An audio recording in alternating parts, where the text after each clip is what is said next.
Hi, I'm Tori Nair, one of the career counselors here in Career Services at Aurora University. Today, we're going to talk about resumes and how you can best use a resume to market yourself and make yourself stand out in a job or internship search. One thing before we jump into the resume details is I want to mention that a lot of employers now, for whether it's for full-time or internship or even part-time jobs, are looking at resumes for less than 10 seconds. Some are even saying 5 to 7 seconds.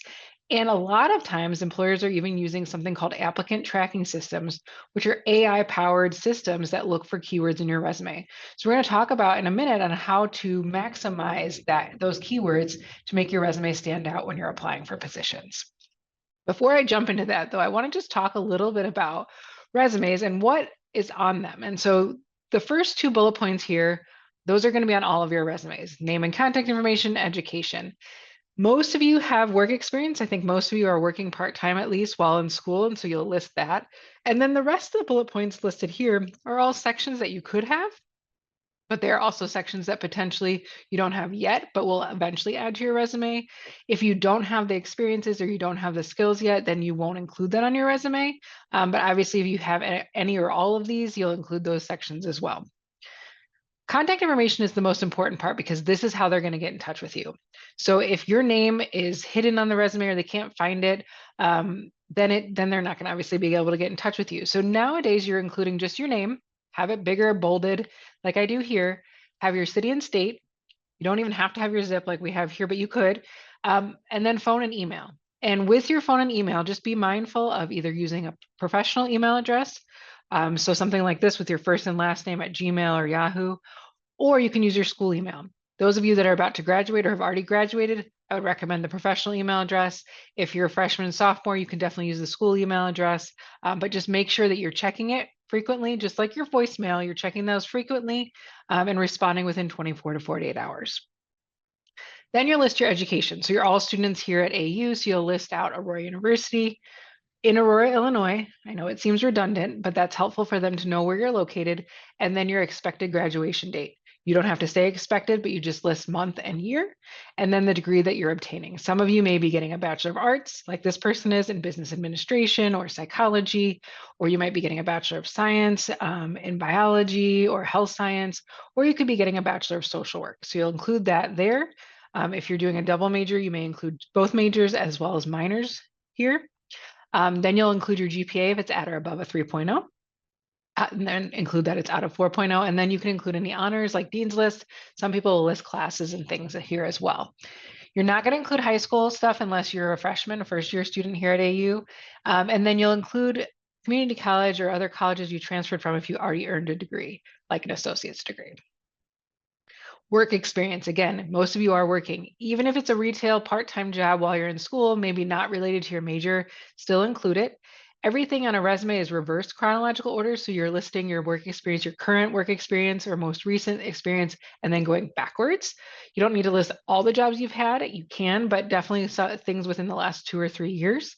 You'll include your employer name, their location, the dates that you've been there. If you're still there, you can see on the screen it says to present or to current.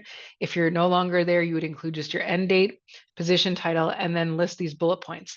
This is the key point here. Those applicant tracking systems are looking for keywords. Those keywords are in their job description. So you can see the first bullet point here says, read job descriptions for clues. You see in all job descriptions, they have that qualification section that will say must have this many years of experience, must have communication skills, must be able to work on a team, must be able to work independently, whatever it is. Those are the things that you want to highlight in your job. Okay, not just what you did, but how you did it. So what skills did you use? Did you accomplish anything? Did you have any outcomes? Did you maybe have results from what you did? And so that's what you want to include in there. So you can see here, this is a good writing structure for that. Starting with an action verb. So you're not writing full sentences here. You're starting with an action verb, the task, so what you did, and then that accomplishment. So an example of this, created Unleashed Instagram account that led to 30 new members within the first month. Easily could have just said create an Instagram account, which shows one skill, Instagram, social media, but saying that it led to 30 new members within the first month goes to show you did something well. And so then I want to, as an employer, I want to ask more. How did you do that? What did you do in order to increase membership that way? Same with the second one, you manage a team of staff members. You could have just said manage team, but saying how many staff members lets the employer know the scope of how many people you supervised and what you supervised them on. Additional sections, like I said earlier, you may have some of these, you may not have all of these, but maybe you've done some class projects or things in the field. I know a lot of our therapeutic rec students are doing a lot of hands-on activities in the field. Maybe you've done an internship. Maybe you've done two. Include those in there. Volunteer, community service work. Maybe it's morning of service with the Wackerland Center.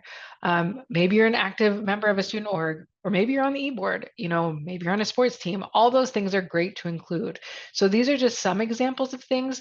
One thing I will mention is if you do list skills, I encourage any language skills, if you're fluent in any other language besides English, include that on there, but also computer skills. Some computer skills might be required or necessary for the job that you're applying for. And so definitely list those out if you have those skills. These are just touching the surface of resumes. So if you have more questions, you want us to look at your resume, you want us to go through it together more in detail, you can email us at career@aurora.edu or go right onto Handshake through your Okta account and schedule an appointment with myself or others in our office, and we can talk about your resume and how to best market it for what you're applying for. Thanks, and I look forward to talking to you guys soon.